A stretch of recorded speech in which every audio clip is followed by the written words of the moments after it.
আমার কাছে দুটো জিনিস আছে, তাহলে একটা দিয়ে আমি আশীর্বাদ করি, তারপরে আমি একটু দেখে দিই।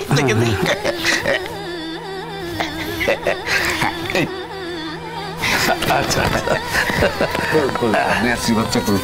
আমার মেয়ের পরম সৌভাগ্য যে আপনার আশীর্বাদ পাচ্ছে।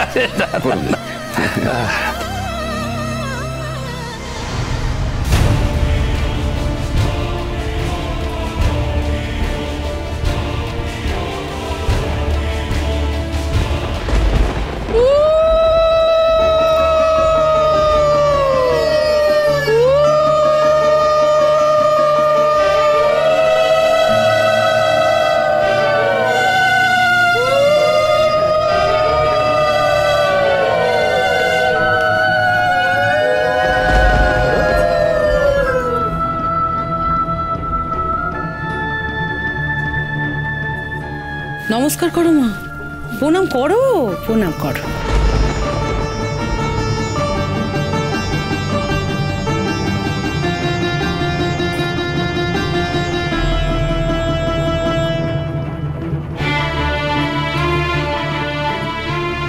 বাহ, কি সুন্দর কানের দুল রে।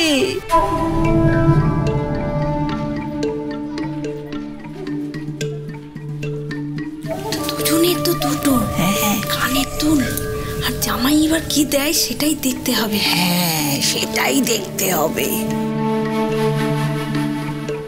মানিকদা, এবার আপনি আশীর্বাদ করুন। এবার আমার পালা। এখন দেখি মেয়ের জন্য যেটা এনেছি সেটা আবার তার পছন্দ হয় কিনা। এ আপনি কি কথা বলছেন? আপনি জিনিস এনেছেন, আমার মেয়ের পছন্দ হবে না তাই কখনো হয় নাকি? আসলে আমার আগের স্ত্রীর অনেক গয়না ছিল, ওই মাঝে মধ্যে কিনে দিতাম আর কি। তো ভেবেছিলাম সমস্ত গয়নাই এই নতুন বউকে দেব। তারপরে ভাবলাম আমার একটা মেয়েও তো আছে, মানে ও যদি কোনোদিন আবার দাবি দাওয়া করে বসে, মানে তখন তো আমি বউয়ের গা থেকে গয়নাগুলো খুলে নিতে পারবো না। কি দরকার, তার চেয়ে ওই নতুন করে একটা গয়না গড়িয়ে নিলাম, বুঝলেন? এই এই যে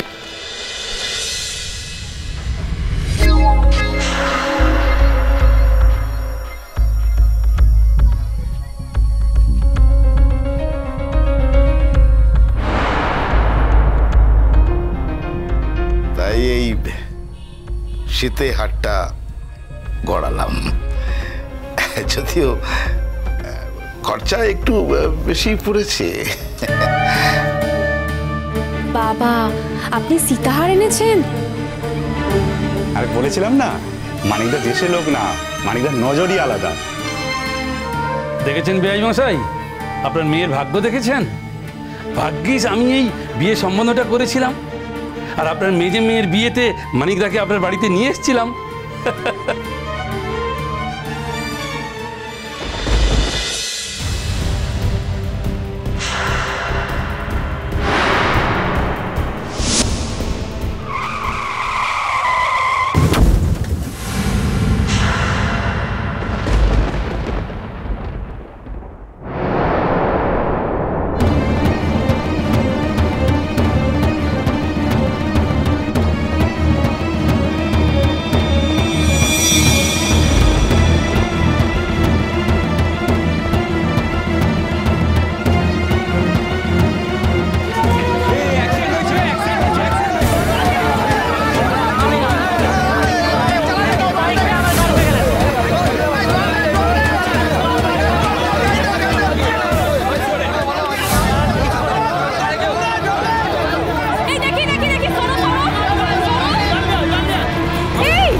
যখন ফুলঝুরির রাত হয় ওই তো বাড়ি পৌঁছে দিয়ে যায়।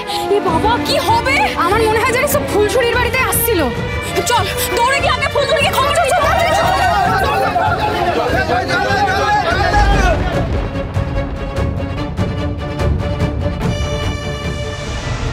সে বলছি, বাবা চলো, বাবা চলো। কিছুতেই যাচ্ছে না, কিছুতেই যাচ্ছে না। কত দেরি হয়ে গেল, আমাকে নিয়েই যাচ্ছে না।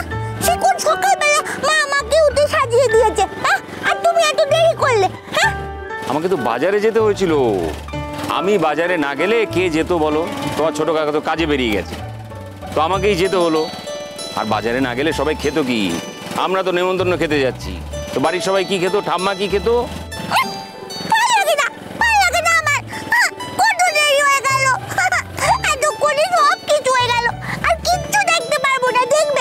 না না, তুমি তো ফুলঝুরিকে দেখতে পাবে, আর ফুলঝুরি অপেক্ষা করে আছে তোমাকে দেখলে কত খুশি হবে বলো তো।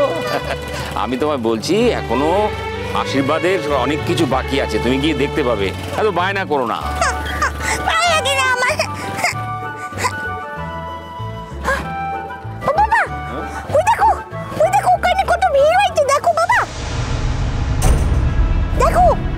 হ্যাঁ তাই তো। ও ভাই, ও ভাই, ও ভাই, এই দাঁড়াও দাঁড়াও দাঁড়াও, এখানে নেমে যাচ্ছি, বাকিটা আমরা হেঁটে যাবো।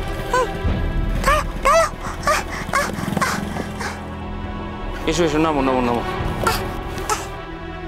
চলো চলো চলো।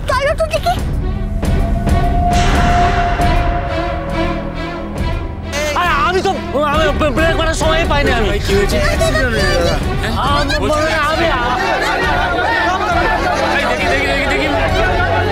দেখি কি হয়েছে, দেখি দেখি দেখি।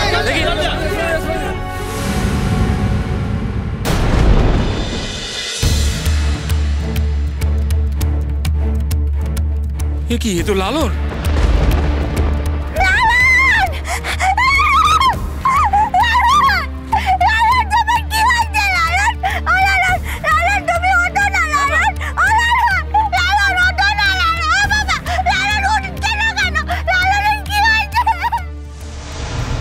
বৌমা, বলছি এই হারটা তো তোমার দিদিকে একটু পরিয়ে দিতে হবে।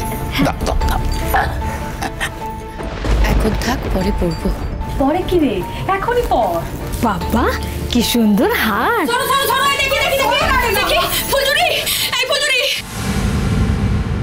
ফুলঝুরি, তোকে যে বাড়ি পর্যন্ত ছাড়তে আসতো লালন, বস্তির সামনে বিশাল অ্যাক্সিডেন্ট হয়েছে। কি?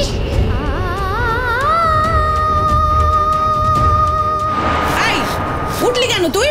হ্যাঁ, লালনকে নেমন্তন্ন করেছিলিস, আসতে বলেছিলিস এখানে? কি করে অ্যাক্সিডেন্ট হলো রে? কোথায় অ্যাক্সিডেন্ট হলো? আরে বাঁচবে কিনা বলা যাচ্ছে না, মাথা ফাতা সব ফেটে আছে, অজ্ঞান হয়ে আছে দেখলাম। সর সর। তুই কোথায় যাচ্ছিস? কোথায় যাচ্ছিস? আশীর্বাদ ফেলে কোথায় যাচ্ছিস? ফুলঝুরি স্যার, ফুলঝুরি।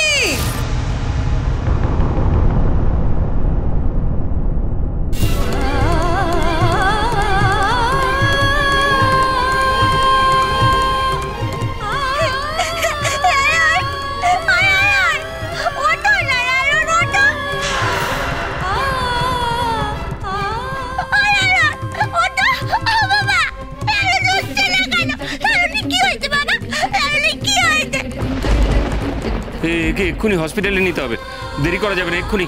এ ভাই, তোমরা একটু সাহায্য করবে ভাই। লালন, লালন, লালন, লালন, লালন, লালন। বড় বাবু, আরে দেখ না, ওই রিক্সা থেকে নামলাম, ভিড় দেখে এগিয়ে এসে দেখি এই অবস্থা, লালনের অ্যাক্সিডেন্ট হয়েছে।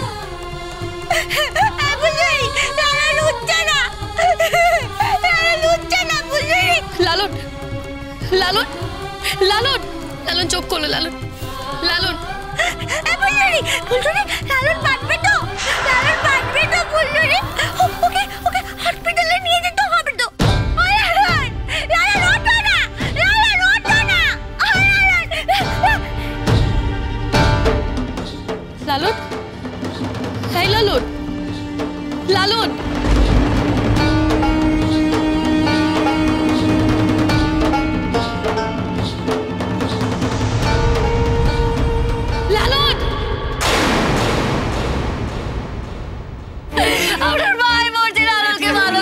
আমি তো একটা কথা বলি ফুলঝুরি, তোর যখন আশীর্বাদের অনুষ্ঠানটা হচ্ছে তখন হতে দে। যতক্ষণ না লালন বাঁচছে, যতক্ষণ না লালন সুস্থ হচ্ছে, ততক্ষণ এসব কিচ্ছু হবে না, সব বন্ধ থাকবে। ধুলো কণা